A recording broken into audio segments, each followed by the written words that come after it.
ನಮಸ್ಕಾರ. ಕರ್ನಾಟಕ ಶಿಕಾರಿಪುರದಲ್ಲಿ ಗಿಲ್ಲಿ ಎಡವಟ್ಟು, ಗಿಲ್ಲಿ ಅಭಿಮಾನಿಗಳು ಗರಂ ಎನ್ನುವಂಥ ವಿಚಾರದ ಬಗ್ಗೆ ನಿಮ್ಮ ಮುಂದೆ ಮಾತಾಡಕ್ಕೆ ಬಂದೀನಿ. ಯಾಕಪ್ಪ ಅಂತಂದ್ರೆ ಗಿಲ್ಲಿ ಶಿಕಾರಿಪುರದೊಳಗೆ ಒಂದು ಎಡವಟ್ಟು ಮಾಡ್ತಾನೆ. ಆ ಎಡವಟ್ಟಿನ ಮುಖಾಂತರ ಎಲ್ಲ ಫ್ಯಾನ್ಸ್ಗಳು ಕೂಡ ಆಕ್ರೋಶವನ್ನು ವಿರೋಧ ವ್ಯಕ್ತಪಡಿಸಕ್ಕೆ ಹಚ್ಚಿಬಿಟ್ರೆ ಅದು ಏನು ಆಕ್ರೋಶ, ಅದು ಯಾಕೆ, ಏನು ಎತ್ತ ಅನ್ನೋದ್ರ ಬಗ್ಗೆ ನಿಮ್ಗೆ ವಿಚಾರ ಮಾಡಕತ್ತೀನಿ. ನೀವು ಇದೇ ಫೆಬ್ರವರಿ 27ರಂದು BS ಯಡಿಯೂರಪ್ಪನವರು ಮಾಜಿ CM ಆಗಿರ್ತಕ್ಕಂಥ BS ಯಡಿಯೂರಪ್ಪನವರ ಒಂದು ಹುಟ್ಟುಹಬ್ಬದ ಕಾರ್ಯಕ್ರಮ ಇತ್ತು. ಆ ಸಂದರ್ಭದೊಳಗೆ ಗಿಲ್ಲಿ ಗೆಸ್ಟ್ ಆಗಿ ಅಲ್ಲಿಗೆ ಬಂದಿರ್ತಾನೆ. ಸೊ ಅಲ್ಲಿ ಒಂದು ಡೈಲಾಗನ್ನು ಹೊಡಿತಾನೆ. ಜನರ ಒತ್ತಾಯದ ಮೇರೆಗೆ ಅಥವಾ ಏನು ಮಾತಾಡ್ಬೇಕನ್ನೋ ಗೊತ್ತಾಗ್ಲಿರದಂತಹ ಒಂದು ಆತುರ್ಯದಲ್ಲಿ ಒಂದು ಡೈಲಾಗ್ ಹೊಡೆದು ಬಿಡ್ತಾನೆ. ಆ ಡೈಲಾಗ್ ಇವತ್ತು ಎಲ್ಲ ಕಡೆಗೂ ಕೂಡ ಚರ್ಚೆ ಆಗುತ್ತಿರುವಂಥದ್ದು. ಇದು ಗಿಲ್ಲಿಯ ಬೆಳವಣಿಗೆಗೆ ಒಂದಷ್ಟು ಕುಂದು ಕೊರತೆಗಳನ್ನು ತರಬಹುದು ಅಥವಾ ಅವನ ಬೆಳವಣಿಗೆಗೆ ಒಂದಷ್ಟು ಕಿರಿಕಿರಿ ಆಗ್ಬೋದು ಅಂತ ನನ್ನ ವಿಚಾರ. ಯಾಕಪ್ಪ ಅಂದ್ರೆ ಅಭಿಮಾನಿಗಳು ನೋಡಿ ಗಿಲ್ಲಿ, ನಾನು ನಿನಗೆ ಹೇಳ್ತಿರೋದು ಒಂದೇ ಮಾತು.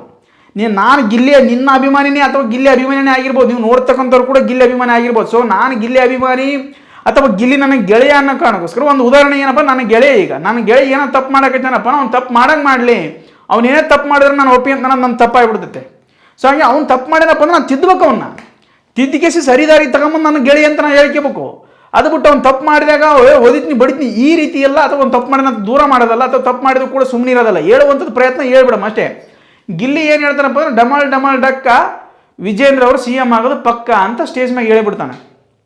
ಅರ್ಜುನ್ ಜನ್ಯ ಅವರ ಅಧ್ಯಕ್ಷತೆಯಲ್ಲಿ ಅನುಶ್ರೀ ಅವರು ನಿರೂಪಣೆ ಮಾಡ್ಕೊಂಡು ಆ ಒಂದು ಕಾರ್ಯಕ್ರಮವನ್ನು ಮಾಡ್ತಿರ್ತಾರೆ. ಆ ಸಂದರ್ಭದಲ್ಲಿ ಕಾವು ಕೂಡ ಗಿಲ್ಲಿ ಜೊತೆಗೆ ಬಂದಿರ್ತಾಳೆ. ಇಬ್ಬರು ಕೂಡ ಮಾತಾಡ್ತಾ ವಿಜೇಂದ್ರ ಅವರು ಕೂಡ ಪಕ್ಕಕ್ಕೆ ಬರ್ತಾರೆ. ಅಣ್ಣ ತುಂಬ ಖುಷಿ ಆಯ್ತು ಅಣ್ಣ, ಈ ಕಾರ್ಯಕ್ರಮಕ್ಕೆ ನಮಗೆ ಇನ್ವೈಟ್ ಮಾಡಿದ್ದಕ್ಕೆ, ಆಹ್ವಾನ ಕೊಟ್ಟಿದ್ದಕ್ಕೆ ತುಂಬ ಧನ್ಯವಾದಗಳು ತಮಗೆ. BS ಯಡಿಯೂರಪ್ಪನವರಿಗೆ ಹುಟ್ಟುಹಬ್ಬದ ಶುಭಾಶಯಗಳು ಅಂತೇಳಿ ಹುಟ್ಟುಹಬ್ಬದ ಶುಭಾಶಯಗಳನ್ನು ಕೋರ್ತಾರೆ. ಅದಾದ ನಂತರ ಎಲ್ಲ ಮುಗಿತೈತೆ, ಈ ಡೈಲಾಗ್ ಹೇಳ್ಬಿಡ್ತಾನೆ. ಮಾತಾಡ್ತಾ ಜೋಶಿನೊಳಗೆ ಅದು ಏನಂತಾರ, ಮುಳ ಹೆಚ್ಚಾದಾಗ ಹಂಗೆ ಮಾತಾಡಬಾರ್ದಂತ. ಹಂಗೆ ಈ ಅಭಿಮಾನಿ ಅಂದ ತಕ್ಷಣ ನಾವೆಲ್ಲರ ಅಭಿಮಾನಿಗಳು. ಸೊ ನೀನು ಮಾಡ್ತಕ್ಕಂಥ ತಪ್ಪುಗಳನ್ನು ಕೂಡ ನಾವು ನಾವು ನಿನ್ನನ್ನು ಎತ್ತಿ ಅಷ್ಟು ಮೆರೆಸ್ತೀವೋ ಅಷ್ಟು ನೀನು ಮಾಡುವಂಥ ತಪ್ಪುಗಳನ್ನು ಕೂಡ ನಾವು ಹೇಳ್ತೀವಿ. ಈಗ ನೀನು ತಪ್ಪು ಮಾಡಿದೆ ಅಂತಲ್ಲ, ಏನೋ ಬಂದಿರ್ಬೋದು, ಅದು ಏನೋ ಕಾರ್ಯಕ್ರಮಕ್ಕೆ ಆಹ್ವಾನ ಕೊಟ್ಟಾರ, ಪಾಪ ಅವ್ರನ್ನ ಉಬ್ಬಿಸ್ಬೇಕಂಬುದಲ್ಲ, ಅದು ನಿನ್ನ ವ್ಯಕ್ತಿತ್ವ ಅಲ್ಲ. ಮೊನ್ನೆ DK ಶಿವಕುಮಾರ್ ಅವರ ಕನಕಪುರ ಉತ್ಸವಕ್ಕೆ ಹೋಗಿದ್ದೆ, ಅಲ್ಲಿ DK ಶಿವಕುಮಾರ್ CM ಅಂದ್ಬಿಡೋದು. ಹಂಗಾರೆ ನಾಳೆ ಮೈಸೂರಿಗೆ ಹೋದ್ನಪ್ಪ ಅಂದ್ರೆ ಅಲ್ಲಿ ಸಿದ್ದರಾಮಯ್ಯ CM ಅಂದ್ಬಿಡೋದು. ನಾಳೆ ಶಿವಮೊಗ್ಗಕ್ಕೆ ಹೋದ್ರೆ ಅಲ್ಲಿ ಯಡಿಯೂರಪ್ಪ CM ಅಂದ್ಬಿಡೋದು. ಮಂಡ್ಯಕ್ಕೆ ಹೋದ್ರೆ ನಾಳೆ ಕುಮಾರಸ್ವಾಮಿ CM ಅಂದ್ಬಿಡೋದು. ಒಟ್ಟು ಯಾರು ಜಿಲ್ಲೆಗೆ ಹೋಗ್ತಿ ಅವ್ರು ಯಾರು ಆಹ್ವಾನ ಕೊಟ್ಟಿರ್ತಾರೆ ಅವ್ರು CM ಅಂದ್ಬಿಡೋದನ. ಇದು ಬ್ಯಾಡಿದು, ನಿನ್ನ ಬೆಳವಣಿಗೆಗೆ ಒಳ್ಳೆಯದಲ್ಲ. ಇದು ಜೀವನದ ಬೆಳವಣಿಗೆ, ವ್ಯಕ್ತಿತ್ವವನ್ನು ಕಳ್ಕೊಳ್ಳುವಂಥ ಪ್ರಯತ್ನ ಇದು. ಗಿಲ್ಲಿ ನಿನಗೆ ಈ ಕರ್ನಾಟಕದೊಳಗೆ ಜಾತಿ ಮೀರಿರುವಂತಹ ಪ್ರೀತಿ ಕೊಟ್ಟಾರ, ಖ್ಯಾತಿ ಪಡ್ಕೊಟ್ಟಾರ, ಖ್ಯಾತಿ ಪ್ರಖ್ಯಾತಿಯನ್ನು ಕೊಟ್ಟಾರ. ಅದು ಯಾವುದೇ ಜಾತಿಗಾಗಲಿ, ಅದು ಯಾವುದೇ ಒಂದು ಧರ್ಮಕ್ಕಾಗಲಿ, ಯಾವುದೇ ರಾಜಕೀಯ ಪಕ್ಷಕ್ಕಾಗಲಿ, ಯಾವುದೇ ಒಬ್ಬ ರಾಜಕಾರಣಿಯ ವ್ಯಕ್ತಿಗೋಸ್ಕರ ನಿನಗೆ ಯಾರು ಕೂಡ ಪ್ರೀತಿ ಆಶೀರ್ವಾದ ಕೊಟ್ಟಿಲ್ಲ. ಇದನ್ನು ತಿಳ್ಕೊ. ನೀನು ಎಲ್ಲರ ಹೋಗಲಿ ಬಾಯಿಗೆ ಬಂದಂಗೆ ಮಾತಾಡೋದು ಅಥವಾ ಎಲ್ಲರಿಗೆ CM ಅಂದ್ಬಿಡೋದು, ಎಲ್ಲರಿಗೆ ಜೈ ಅಂದ್ಬಿಡೋದು, ಇದು ಬೇಡ. ನಿನಗೆ ಕಾರ್ಯಕ್ರಮ ಕೊಟ್ಟಿರ್ತಾರ, ಹೋಗು, ಜನರ ಉದ್ದೇಶಿಸಿ ಮಾತನಾಡು, ಅವರಿಗೆ ಆಹ್ವಾನ ಕೊಟ್ಟಿದ್ದಕ್ಕೆ ತುಂಬ ಧನ್ಯವಾದಗಳು ಅಂತ ಹೇಳಿ ಅಂತೂ ಏನು ತೊಂದರೆ ಇಲ್ಲ. ಅದು ಬಿಟ್ಟು ಇವರ CM ಡಮಾಲ್ ಡಿಮಲ್ ಡಿಕ್ಕ, ನೀನು ಆಗೋದು ನೀನಾಗೋದು ಪಕ್ಕ ಓದಲ್ಲೆಲ್ಲ ನೀನೇ ಪಕ್ಕ ಅಂದ್ರೆ ಯಾರು ಆತಾರೆ ಹೇಳಿ? CM 5 ವರ್ಷಕ್ಕೆ ಒಬ್ಬರು, ಈಗ ಇಬ್ಬರು ಆಗ್ಯಾರ ಅಂತೇಳಿ ದೊಡ್ಡ ಕಿರಿಕಿರಿ ನಡೆದೋಗ್ಯದ ಕರ್ನಾಟಕದೊಳಗೆ. DK ಶಿವಕುಮಾರ್ ಆಗ್ಬೇಕಂತೇಳಿ ದೊಡ್ಡ ತೆರಿ ಕೆಟ್ಟೋಗಿದೆ. ಇನ್ನು ಎಲೆಕ್ಷನ್ ಬಂದು ಇವ್ರು BJP ಸರ್ಕಾರ ಬಂದ್ರೂ ವಿಜಯೇಂದ್ರ ಅವರು CM ಆಗ್ತಾರಂತ ಏನು ಗ್ಯಾರಂಟಿ ತಿಳ್ಕೊಂಡು? ಸುಮ್ಮನೆ ನುಡಿಬೇಡ. ನಿನ್ನ ಮಾತಿನಲ್ಲಿ ಕೆಲವು ಎಲ್ಲ ಮಾತುಗಳಲ್ಲಿ ಅರ್ಥ ಇರ್ತದ. ಆ ಅರ್ಥವನ್ನು ಗಮನಿಸ್ಲಿಕ್ಕೆ ಕುಂತೀವಿ ನಿನ್ನ ಅಭಿಮಾನಿಗಳು. ಅವು ನೀನು ತಪ್ಪು ಮಾಡಿದಾಗ ತಿದ್ದಿ ಹೇಳುವಂಥದ್ದು ನಮ್ಮ ಕರ್ತವ್ಯ, ನೀನು ಸರಿ ಮಾಡಿದಾಗ ಎತ್ತಿಡುವಂಥದ್ದು ಕೂಡ ನಮ್ಮ ಕರ್ತವ್ಯ. ಸೊ ಹಂಗಾಗಿ ನೀನು ಮಾತಾಡಿದ್ದೆಲ್ಲ ಸರಿ ಅಂತ ನಾವು ಒಪ್ಪಿಕೊಳ್ಳಂಗಿಲ್ಲ. ಅಲ್ಲ, ನಾನು ಕಾಂಗ್ರೆಸ್ ಪಕ್ಷದ ವ್ಯಕ್ತಿ ಅಲ್ಲ, BJP ಪಕ್ಷದ ವ್ಯಕ್ತಿ ಅಲ್ಲ, JDS ಪಕ್ಷದ ವ್ಯಕ್ತಿ ಅಲ್ಲ. ನಾನೊಬ್ಬ ಸಾಮಾಜಿಕ ಜಾಲತಾಣದಲ್ಲಿ ನನ್ನದೇ ಆಗಿರುವಂಥ ಶೈಲಿಯಲ್ಲಿ ಮಾತನಾಡುವಂಥ ಒಬ್ಬ ವಿಶ್ಲೇಷಕ ಅಷ್ಟೇ. ತಿಕ್ತುಕೊಳ್ಳಿ ಮಾತಾಡ್ತಿರ್ತೀನಿ ನಾನು ಕೂಡ. ನಾನೇ ನಿನ್ನೆಟ್ ಶಾಣೆ ಅಲ್ಲ, ನಿನ್ನಷ್ಟು ನನಗೆ ಆನ್ ದ ಸ್ಪಾಟ್ ಡೈಲಾಗ್ ಕೂಡ ಬರಂಗಿಲ್ಲ. ಏನು ವಿಚಾರ ಹೇಳಕೈತೀನಿ ಅಂತ ನೀನು ಡಮಾಲ್ ಡಕ್ಕ 100 ಹೇಳೋದ್ರ ಬದಲು ಇವರೇ CM, ಇವರೇ ನನಗೆ ಆಹ್ವಾನ ಕೊಟ್ಟರು ನೋಡು, ಅವರೆಲ್ಲರೂ ನಿನ್ನ ಕ್ರೇಜ್ ಇರೋದಕ್ಕೆ ನಿನ್ನ ಕರ್ಸಕಚ್ಚಾರ. ಇವಾಗ ತಿಕ್ಕ ನೀನೇನು ದೊಡ್ಡ ಇದಲ್ಲ, ನಿನ್ನ ಕ್ರೇಜ್ ಇರೋದಕ್ಕೆ ನಿನ್ನ ಕರ್ಸಕಚ್ಚಾರ. ಅವರು ನಿನಗಿಂತ ಸಣ್ಣವರು, ನೀನು ಅವ್ರನ್ನ ದೊಡ್ಡವ್ರು ಮಾಡಕ್ಕೆ ಹೋಗ್ಬೇಡ. ಕಂಡವ್ರಿಗೆ ಕಾಲಿಗೆ ಬೀಳೋದು, ರಾಜಕಾರಣಿಗಳು ಕಾಲಿಗೆ ಬೀಳೋದು, ಇದು ಕಾಲಿಗೆ ಬೀಳೋದು ಕೂಡ ಇಟ್ಕೊಳಕ್ಕೆ ಹೋಗ್ಬೇಡ. ನಿನಗೆ ಜನರು ಆಶೀರ್ವಾದವನ್ನು ಮಾಡ್ಯಾರ, ಕೇವಲ ನಿನ್ನ ಜನರಿಗೆ ಋಣಿಯಾಗಿರ್ಬೇಕು, ರಾಜಕಾರಣಿಗಳಿಗಲ್ಲ. ಅಥವಾ ನಿನಗೆ ಯಾವನ ಕಾರ್ಯಕ್ರಮ ಕೊಡ್ತಾನ ಅವನಿಗೆ ನೀನು ಋಣಿಯಾಗಿರೋದಲ್ಲ.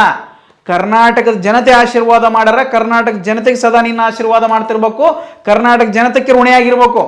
ಯಾವುದೇ ಒಂದು ಪಕ್ಷಕ್ಕಲ್ಲ, ಯಾವುದೇ ಒಬ್ಬ ವ್ಯಕ್ತಿಗಲ್ಲ, ಯಾವುದೇ ಒಬ್ಬ ರಾಜಕಾರಣಿಗಲ್ಲ, ಯಾವುದೇ ಒಬ್ಬ ಸಿನಿಮಾ ನಟನಿಗಲ್ಲ. ಇದು ಕನ್ನಡಿಗರ ಜನರ ಆಶೀರ್ವಾದ, ಕನ್ನಡಿಗ ಜನರು ಮಾಡಿರುವಂತಹ ಕೊಟ್ಟಂತ ಭಿಕ್ಷೆ ಇದು. ಅದಕ್ಕೋಸ್ಕರ ಹೇಳಕತ್ತೀನಿ, ಭಾಳ ಒಳ್ಳೆ ವ್ಯಕ್ತಿತ್ವ ಐತಿ ಅಂತ ನಂಬಿವಿ. ಆಯ್ತು, ಇದೊಂದು ತಪ್ಪಾಗ್ಯದ, ತಲೆ ಕೆಡಿಸ್ಕೊಳಕ್ ಹೋಗ್ಬೇಡ. ಯಾವ 100 ಮಂದಿ 100 ಮಾತಾಡ್ಲು ನಮ್ಮ ಅಭಿಮಾನ ಯಾವತ್ತಿದ್ರೆ ನಿನ್ನ ಮೇಲೆ ಕಮ್ಮಿ ಆಗೋದಿಲ್ಲ. ಬಟ್ ಈ ರೀತಿಯಾಗಿ ಟ್ರೋಲ್ ಆಗಕ್ಕೆ ಹೋಗ್ಬೇಡ. ನಿನ್ನ ವಿರೋಧಿಗಳ ಕಾಯಕಚ್ಚಾರ ನೀನು ಮಾಡುವಂತಹ ಸಣ್ಣ ತಪ್ಪನ್ನು ದೊಡ್ಡ ತಪ್ಪು ಅಂತೇಳಿ ಬಿಂಬಿಸಕ್ಕೆ ಪ್ರಯತ್ನ ಮಾಡಕಚ್ಚಾರ. ಸೊ ಅದಕ್ಕೋಸ್ಕರ ಹೇಳಕಚ್ಚಾರ, ನಿನಗೆ ಸಣ್ಣ ಪುಟ್ಟ ತಪ್ಪುಗಳನ್ನು ಮಾಡಬೇಡ. ನೀನು ಮಾಡೋದಲ್ಲ ಅಷ್ಟು ಸುಲಭವಾಗಿ ತಪ್ಪು, ಅದು ಏನೋ ಬಂದ್ಬಿಟ್ಟದು ಬಾಯಿ ತಪ್ಪಿ. ಅದಕ್ಕೆ ಹಂಗಾರೆ ನಾಳೆ ಎಲ್ಲ ಕಡೆಗೆ ಹಂಗಾರೆ BJP ಅಷ್ಟೇ ಕಾರ್ಯಕ್ರಮ ಕೊಡ್ಬೇಕಾ ನಿನಗೆ? ಇದು ಬ್ಯಾಡಿದೆ, ಇದು ಚಲೋ ಅಲ್ಲಿದು. ಈ ಮಾತುಗಳು ಏನಿದಾವಲ್ಲ ಇವು ನಿನ್ನ ವ್ಯಕ್ತಿತ್ವಕ್ಕೆ ಮತ್ತು ನಿನ್ನ ಮುಂದಿನ ಬೆಳವಣಿಗೆ ಭಾಳ ಕಂಟಕ ಆಗ್ಬೋದು. DK ಶಿವಕುಮಾರ್ ಅವರು ಅಲ್ಲಿಗೂ ಹೋಗಿದ್ದೆ, ಅವ್ರನ್ನ CM ಅಂದ್ಬಿಡೋದು. ನಾಳೆ ಮೈಸೂರಿಗೆ ಹೋದ್ರೆ ಸಿದ್ದರಾಮಯ್ಯ CM ಅಂದ್ಬಿಡೋದು. ನಿಮ್ಮ ಮಂಡ್ಯಕ್ಕೆ ಹೋಗ್ಬಿಟ್ರೆ ಅಲ್ಲಿ ಕುಮಾರಸ್ವಾಮಿ CM ಅಂದ್ಬಿಡೋದು. ಇವೇನಂತಾರಲ್ಲ, ತಿಳುವಳಿಕೆ ಇಲ್ದವನು, ತಲೆಯಾಗಿ ಬುದ್ಧಿ ಇಲ್ದವನು ಮಾತಾಡೋದು ಇದು. ಏನಂತಾರಲ್ಲ, ಐಶ್ವರ್ಯ ಬಂದ್ರೆ ಅರ್ಧ ರಾತ್ರಿ ಕೂಡ ಹಿಡಿದಿದ್ರಂತ, ಹಂಗಾಯ್ತು ಅಂತ. ಹಂಗಾಬಾಳ ನಿನ್ನ ಮೇಲೆ ಒಳ್ಳೆ ವ್ಯಕ್ತಿತ್ವದ ಜನರು ಕೂಡ ಭಾಳ ಪ್ರೀತಿಯನ್ನು ಕೊಟ್ಟರೆ ಆ ಪ್ರೀತಿಯನ್ನು ಉಳಿಸಿಕೊಳ್ಳುವಂಥ ಪ್ರಯತ್ನ ಮಾಡು. ಹುಚ್ಚುಚ್ಚಾಕಾರ ಮಾತನಾಡುವಂಥದ್ದು ನಿಮಗೆ ತಿಳಿದದ್ದ ಮಾತು. ಏನು ಕಾವ್ಯನ ಕರ್ಕೊಂಬಂದರೆ ಕಾವ್ಯನ ಜೊತೆಗೆ ಎಂಜಾಯ್ ಮಾಡು, ಡ್ಯಾನ್ಸ್ ಮಾಡು, ಹಾಡಾಡು, ಡೈಲಾಗ್ ಹೇಳು. ಚಿಗವ ದೊಡವ ಚಟ್ನಿ ಕೊಡು, ಚಿಗವ ಚಟ್ನಿ ಕೊಡು, ಚಿಗವ ಚಡ್ಡಿ ಕೊಡು, ದೊಡವ ದಡ್ಡಿ ಕುಂದ್ರಸಿ, ಹಿಂಗೆ ಏನು ಹಾಡು ಕಾಮಿಡಿ ಮಾಡು. ಅಲ್ಲಿದ್ದವ್ರಿಗೆ ಕಾಲೆಳಿ, ಕಾವ್ಯನಿಗೆ ಪ್ರಪೋಸ್ ಮಾಡು, ಒಂದೆರಡು ಕವರಗಳು ಹೇಳಿ. ಇನ್ನೂ ಟ್ರೋಲ್ ಆಗ್ತಾವೆ, ಇನ್ನೂ ವೈರಲ್ ಆಗ್ತಾವೆ, ನಡೀತದ. ಅದು ಬಿಟ್ಟು ನೀನು ಅವರು CM ಆಗ್ತಾರೆ, ಇವರು CM ಆಗ್ತಾರೆ. ಯಾರ ಕಾರ್ಯಕ್ರಮದ ಮುಖ್ಯ ಅತಿಥಿಗಳು ಇರ್ತಾರೆ ಅವ್ರನ್ನೇ CM ಅಂದ್ಬಿಡೋದು. ಯಾರ ಕಾರ್ಯಕ್ರಮದ ಮುಖ್ಯ ಅತಿಥಿಗಳು ಇರ್ತಾರೆ ಅವ್ರಿಗೂ ಕಾಲಿಗೆ ನಮಸ್ಕಾರ ತಗೊಂಬಿಡೋದು. This is not okay. ಇದನ್ನು ಅರ್ಥ ಮಾಡಿಕೊಂಡು ನಿನಗೆ ಹೋದ್ರೆ ತುಂಬ ಒಳ್ಳೆಯದು. ಅದಕ್ಕಾಗಿ ಎಲ್ಲ ನಿನ್ನ ಅಭಿಮಾನಿಗಳು ಸೇರಿ ಎಲ್ಲರೂ ಕೂಡ ಆಕ್ರೋಶವನ್ನು ವ್ಯಕ್ತಪಡಿಸಕಚ್ಚಾರೆ. ಇದು ಸರಿಯಲ್ಲ. ಗಿಲ್ಲಿ ಯಾವುದೇ ಪಕ್ಷಕ್ಕೂ ಕೂಡ ಯಾವತ್ತಿಗೂ ಬೆಲೆ ಕೊಡೋಕೆ ಹೋಗ್ಬೇಡ. ನೀವು ಅಂಜೋಕೋಬೇಡ. ನಿನಗೆ ಬೆಂಬಲ ಇದ್ದೇ ಇರ್ತದೆ. ಜನಸಾಗರ ಒಂದು ಬೇರೆ ಆಶೀರ್ವಾದ ಮಾಡೋದು ಹೋಗೋದಲ್ಲ. ಪದೇ ತಪ್ಪು ಮಾಡಬೇಡ ಅಂತ ಹೇಳಕಚ್ಚಿರೋದು ಅಷ್ಟೇ ನಾವು. ನೀನು ತಪ್ಪು ಮಾಡಿ ಅಂತಲ್ಲ, ಅದೇನೋ ಬಂದುಬಿಡೋದು ಅಚಾತುರ್ಯದಿಂದ. ಹಂಗಾಗಿ ನಿನ್ನ ಮೇಲೆ ಇರ್ತಕ್ಕಂಥ ಪ್ರೀತಿ ಏನು ಕಮ್ಮಿ ಆಗೋದಲ್ಲ. ಬಟ್ ಹೋಗಬಾರ್ದು, ಆ ಪ್ರೀತಿ ಹೋಗಬಾರ್ದು ಅಂತಂದ್ರೆ ಈ ತಪ್ಪುಗಳನ್ನು ಪದೇ ಮಾಡ್ತಾ ಹೋಗ್ಬೇಡ. ಆಯ್ತು, ಇದೊಂದು ತಪ್ಪಾಗ್ಯದ, ಕ್ಷಮಿಸ್ಬಿಡ, ಅದೇನು ತಲೆ ಕೆಡಿಸ್ಕೋಬೇಡ. 100 ಮಂದಿ 100 ಮಾತಾಡಲ್ಲ, ನಿನ್ನ ಮನೆ ಹಿಂದಿಗಿರ್ತು ಸದಾ. ಬಟ್ ಮರುಕಳಿಸಿ ತಪ್ಪು ಮಾಡಕ್ಕೆ ಹೋಗ್ಬೇಡ. ಈ ಡಿಮಲ್ ಡಿಕ್ಟ ಇದು ಬ್ಯಾಡಿದು. ಅದನ್ನೇ ಡೈಲಾಗ್ ಹೇಳಿ, ನೀನು ಏನು ಹೇಳ್ತಿದ್ದಿಲ್ಲ ಅದನ್ನೇ ಹೇಳು.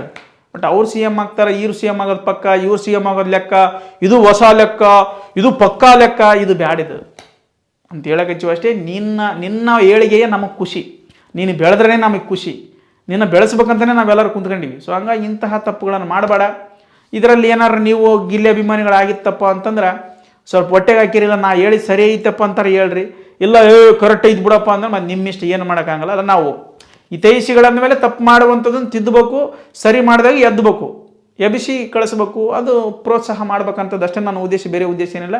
ಗಿಲ್ಲಿಯನ್ನು ಟೀಕೆ ಮಾಡ್ಬೇಕಂತಲ್ಲ. ಬೇಕಾದ್ರೆ ನೀವು ನನ್ನ ಅಕೌಂಟನ್ನು ತೆಗೆದು ನೋಡ್ಬೋದು. ಗಿಲ್ಲಿ ಬಗ್ಗೆನೇ ನಾನು ಭಾಳ ವಿಡಿಯೋಗಳನ್ನು ಮಾಡಿದ್ದೀನಿ. ಅವನು ಗೆಲ್ಲಬೇಕು, ಅವನು ಬೆಳವಣಿಗೆ ದೊಡ್ಡ ಮಟ್ಟಿಗೆ ಬರ್ಬೇಕಂತಕ್ಕಂಥದ್ದಷ್ಟೇ ನನ್ನ ಆಸೆ. ಸೊ ಇದರಲ್ಲಿ ಏನಾರು ತಪ್ಪುಗಳು ಇತ್ತಪ್ಪ ಸ್ವಲ್ಪ ಹೊಟ್ಟೆಗೆ ಹಾಕ್ಯಾರ ಅಂತ ಹೇಳ್ತಾ ಈ ವಿಡಿಯೋನ ಇಲ್ಲಿಗೆ ಮುಗಿಸಕತ್ತೀನಿ. ಧನ್ಯವಾದಗಳು.